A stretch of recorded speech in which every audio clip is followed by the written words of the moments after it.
कुछ दिन पहले डिज्नी प्लस हॉटस्टार पर एक new Bollywood drama series release हुई। उस सीरीज का नाम है कर्मा कॉलिंग। ये सीरीज के सभी एपिसोड्स मैं देख चुका हूँ और इस वीडियो में मैं आपको इस सीरीज के बारे में सब डिटेल्स बताऊंगा।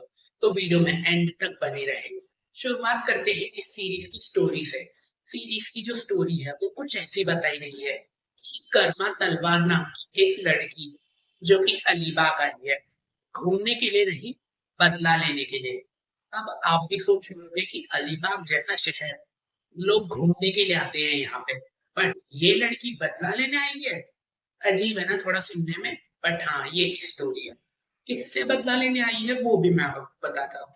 शहर की बहुत ही ज्यादा अमीर घर की लेडी मिस इंद्रायणी, इनसे बदला लेने आई है कर्मा तलवार। और क्यों बदला लेने आई है वो भी मैं आपको बताता हूँ। कर्मा तलवार जब छोटी बच्ची थी तो मिस इंद्रायणी ने कर्मा तलवार के पापा को झूठे झूठे केसेस में फंसा दिया था और जेल भेज दिया था। और जेल में ही कर्मा तलवार के पापा की मौत हो गई। और अब कर्मा तलवार बड़ी हो चुकी है, तो अब ये अपने पापा को इंसाफ दिलाना चाहती है।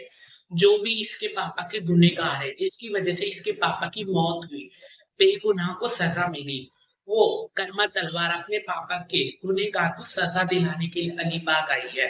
तो क्या कर्मा तलवार जो है अपने इस प्लान में सक्सेसफुल हो भी पाएगी या नहीं, या फिर पकड़ी जाएगी। सीरीज की कहानी कुछ ऐसी बताई गई है। कर्मा तलवार शुरुआत में मिस इंद्रायणी से मिलती है, तो थोड़ा-सा अच्छे रिलेशनशिप बनाने की कोशिश करती है। तो ऐसे थोड़ा भरोसा जीत लेती है मिस इंद्रायणी का, थोड़ी क्लोज हो जाती है मिस इंद्रायणी के, जो कि शक ना हो मिस इंद्रायणी को कि ये ही बदला ले रही है मुझसे। तो बदला कैसे लेती है वो भी मैं आपको बताता हूँ। शुरुआत में है ना ये अच्छे-अच्छे प्लान्स बनाती है, मतलब कि इंद्रायणी की फैमिली को किस तरीके से बर्बाद करना है, वो सबकी प्लानिंग बनाती है कर्मा तलवार, और ये सक्सेसफुल भी होती रहती है। बट बोलते हैं ना कि एक इंसान ही दूसरे से बदला लेगा तो स्टोरी में इतना ज्यादा मजा नहीं आएगा, है ना। कर्मा तलवार की भी सच्चाई बाहर आ जाती है। कब आती है? उस सीरीज की एंडिंग में आती है कर्मा तलवार की सच्चाई बाहर। कैसे आती है वो भी मैं आपको बताता हूँ। कर्मा तलवार जैसे जैसे प्लानिंग करती रहती है, इंद्रायणी से बदला लेने की कोशिश करती रहती है। इंद्रायणी सोच ही नहीं पाती कि आखिर मेरे घर में ये सब हो क्या रहा है।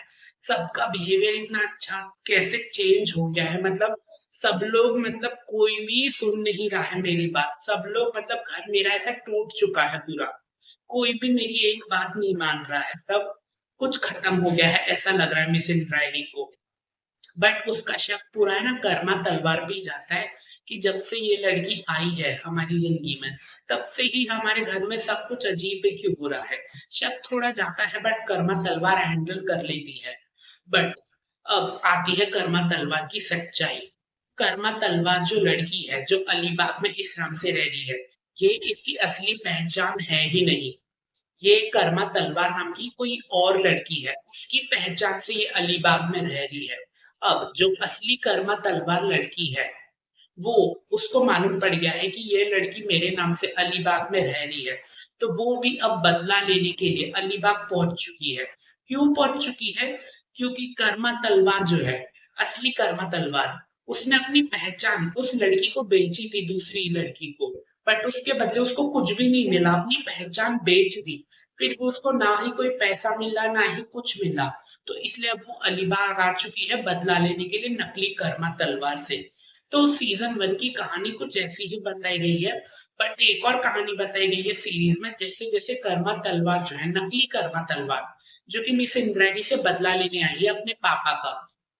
बट इसकी कहानी भी चेंज हो जाती है, इसकी जिंदगी में एंट्री होती है मिस इंद्रायणी के बेटे की। बहुत ही बड़े घर का वारिस, पहला वारिस, सॉरी पहला वारिस बोला, पहला वारिस ही है मिस इंद्रायणी का। तो ये कर्मा तलवार जैसे जैसे आहान से मिलती रहती है, आहान दोनों को एक दूसरे से प्यार हो जाता है, दोनों जन एक दूसरे के बहुत ही ज्यादा करीब आ जाते हैं। बट ट्विस्ट तो आता है सीरीज में, है ना। कर्मा तलवार, जो नकली कर्मा तलवार है मिस इंद्रायणी से जो बदला ले रही है, वो उसका जो बचपन का दोस्त है, वो भी इसके से प्यार करने लगा है। तो अब दोनों में से कर्मा तलवार किसको चुनेगी, आहान को या फिर अपने बचपन के दोस्त को? बचपन का जो दोस्त है वो भी कर्मा तलवार को प्रपोज करने की कोशिश करता है बट उसको रिजेक्ट कर देती है, क्या बोल के कि मैं आहन से प्यार करती हूँ। बट इन दोनों में ना बहुत ही ज्यादा डिफरेंस है। जो बड़े घर का लड़का है आहान, बड़े घर के लड़के कैसे होते हैं, बहुत ही ज्यादा शो ऑफ करते हैं और मतलब इनमें कुछ ना का डिसिप्लिन नहीं होता, सबकी मुंह पे बेइज्जती करते हैं, तो आहान भी कुछ जैसा ही है। और वो जो कर्मा तलवार का बचपन का दोस्त है वो एक कैफे चलाता है अपने भाई के साथ मिलके। मतलब नॉर्मल घर का है, मिडिल क्लास का, तो कैफे से जितनी अर्निंग होती है उसमें ही वो अपना गुजारा करता है, बट उसमें वो खुश है।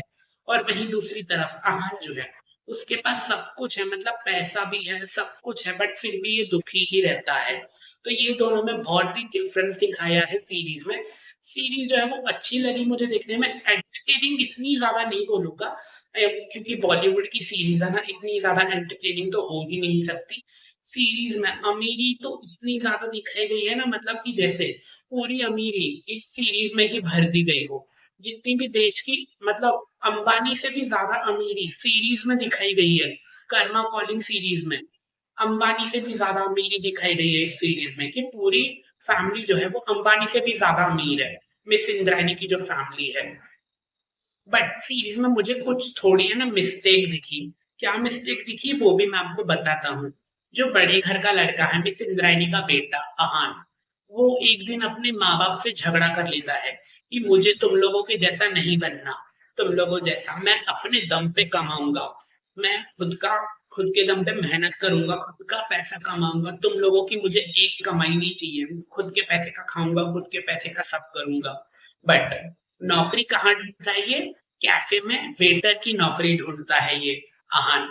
तो इससे माँ बाप की बहुत बेइज्जती भी होती है, बट माँ बाप जो है वो छुपाने की कोशिश करते हैं, ऐसा कुछ भी नहीं है। बट कैफे की शिफ्ट खत्म होगी, कहाँ वापस आता है, अपने ही माँ बाप के घर में वापस आता है रहने के लिए। और माँ बाप की पैसे का अब खाना भी खा रहा है, माँ बाप की पैसे के कपड़े पहन रहा है। मतलब तूने पहले दिन तो माँ बाप को इतना भाषण दिया कि तुम लोगों का अब मुझे कुछ भी नहीं चाहिए, अब जो भी करूंगा मैं अपने दम पे करूंगा।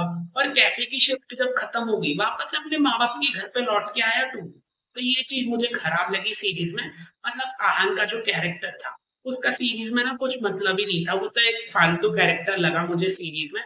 बट सीरीज मुझे एवरेज टाइप की लगी देखने में। अच्छी है बट आप फैमिली को मत दिखाना, क्योंकि फैमिली को ऐसी सीरीज पसंद नहीं आएगी।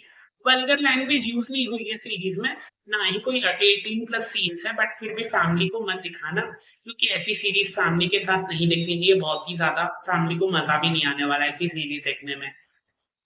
और एक और बात बताना चाहूंगा, सीरीज का जो सीजन 2 है उसका भी सीरीज में हिंट दे दिया गया है। जो असली कर्मा तलवार है वो अलीबाग में आ चुकी है नकली कर्मा तलवार से बदला लेने के लिए। तो सीजन 2 की कहानी मुझे ऐसी लगती है कि क्या नकली कलमा तलवार जो है वो अपने पापा को इंसाफ दिला पाएगी, क्या मिस इंद्रायणी को वो सबक सिखा भी पाएगी या नहीं, या फिर मिस इंद्रायणी जो उसके पापा पापा का हालत किया था, झूठे केस में फंसा दिया था, जेल भेज दिया था, वही हाल वो उसकी बेटी का भी करेगी।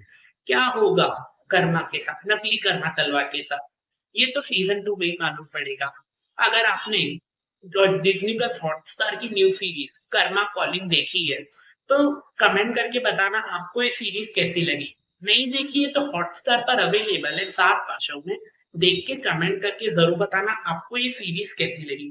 तब तक के लिए मेरे चैनल को सब्सक्राइब कर दो, क्योंकि मेरे चैनल पर मैं न्यू और पॉपुलर मूवीज वेब सीरीज के रिव्यू और एक्सप्लेन वीडियो अपलोड करता रहता हूँ। मिलते हैं नेक्स्ट वीडियो में।